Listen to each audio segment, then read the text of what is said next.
Bienvenidos nuevamente a un capítulo más de Entrevistas en Contexto.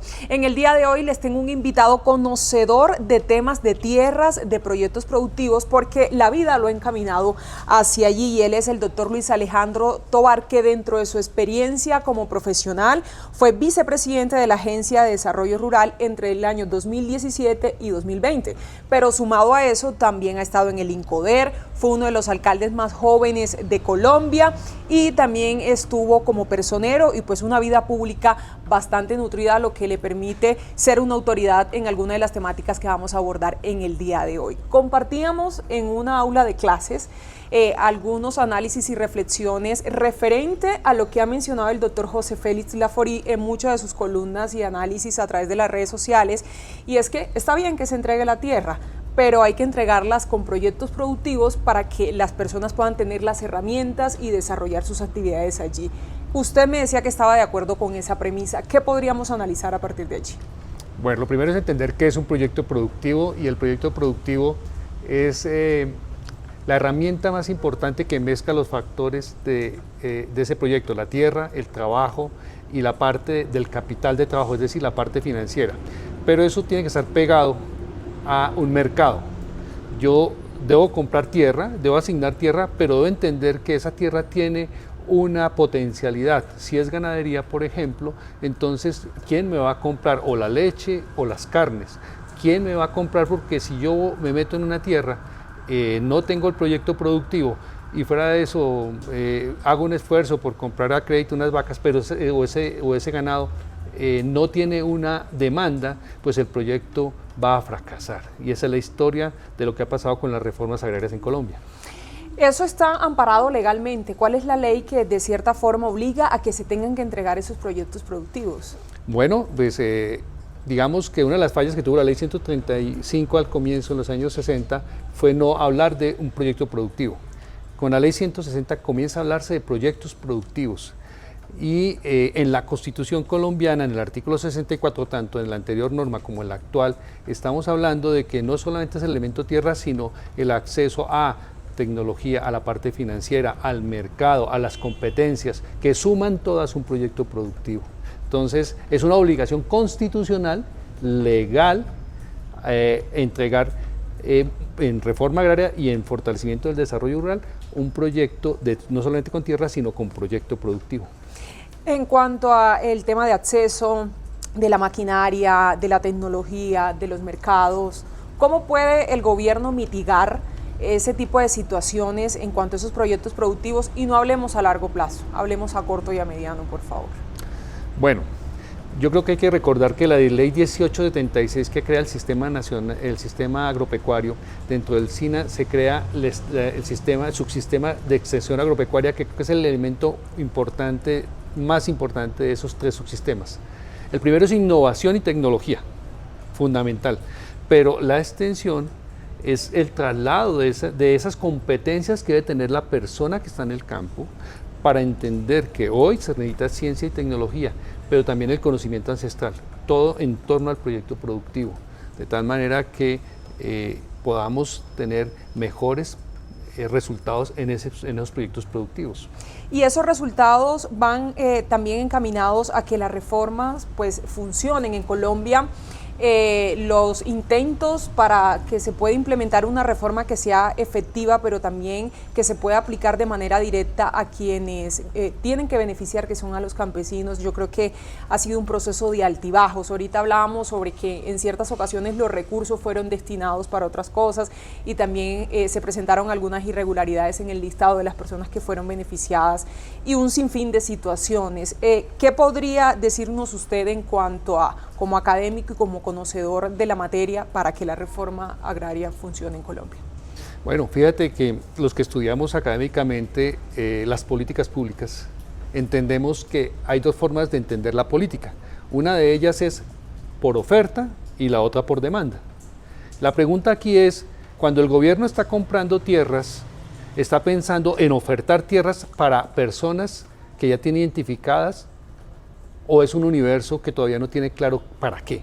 O la política pública es a demanda, es decir, que hay campesinos específicos e individualizados, asociados o no, que están demandando la tierra.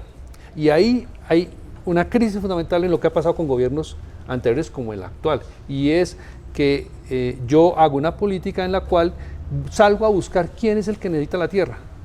Entonces, en una narrativa de que en Colombia hay que hacer reforma agraria, yo compro tierras previamente y después miro a quién le entrego.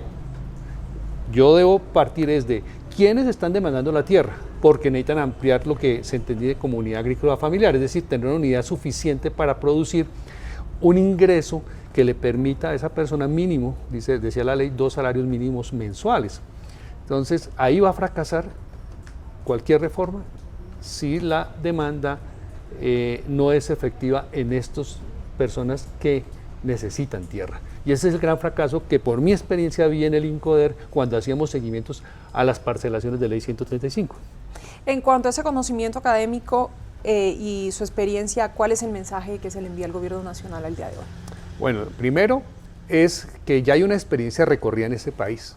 Hay unas experiencias exitosas fortaleciendo la asociatividad. La asociatividad permite que personas que tienen pequeños predios o unidades agrícolas familiares asociadas pueden conseguir mejores precios en el mercado.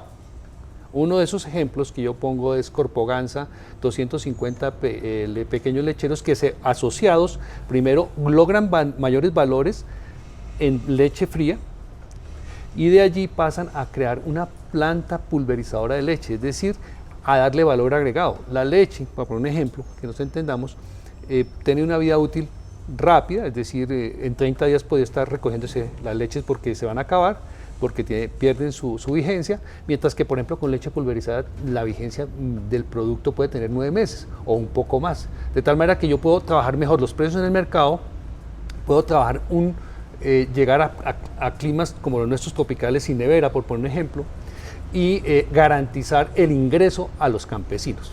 Entonces, visto el campesino solo individualmente, hay que trabajar mínimo sobre una UAF. Y visto asociativamente, podemos ingresar a mercados tanto nacionales como internacionales.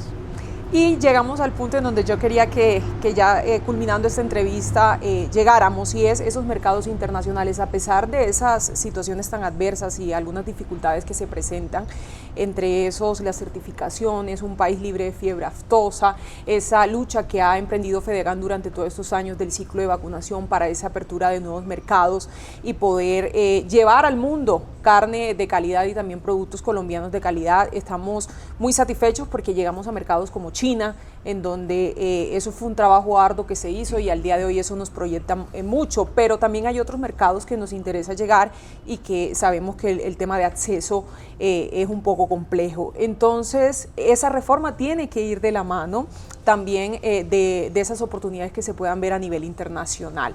En cuanto a eso, ¿qué podríamos decir? Mire, hay muchas teorías sobre esto, pero creo que la más importante y pragmática es, hoy se habla también de bioeconomía, de biocomercio, etcétera, y el doctor Laforí, en varias ocasiones que lo he escuchado desde Fedegan, habla de silvopastoreo como una forma de lograr que las carnes tengan mayores betacarotenos, etcétera, y ustedes recordemos que un kilo de carne con una trazabilidad de, por ejemplo, pastoreo, ¿sí? Lo que llaman los GIN, o sea, pastorear el ganado y no estabulado, es un producto con mayor valor agregado. Ese valor agregado hay que buscar esos mercados. Por ejemplo, en los Estados Unidos un kilo puede estar rondando los 35 hasta $50. Entonces, ahí están los mercados. Pero si el gobierno solamente entrega la tierra sin proyecto productivo y no le apuesta a unos mercados nacionales o internacionales y le da las herramientas de conocimiento, de competencias a los campesinos, de financiamiento a sus proyectos, pero asegurando el mercado, no va a haber realmente una verdadera reforma rural integral. Muchas gracias por estar con nosotros aquí en Entrevistas en Contexto, y si ustedes quieren revivir algún momento de esta entrevista, pues lo puede hacer fácilmente ingresando en nuestro canal de YouTube ahí en Contexto Ganadero y revisar esa biblioteca que tenemos de varias entrevistas que ya hemos realizado. En el día de hoy estuvo enfocada a los proyectos productivos y la reforma que se desarrolla en Colombia. Muchas gracias por estar con nosotros y esperamos más adelante poder abordar otras temáticas. Muchos éxitos en los proyectos que tenga de aquí en adelante y las puertas abiertas de la Federación ahí quedan para usted.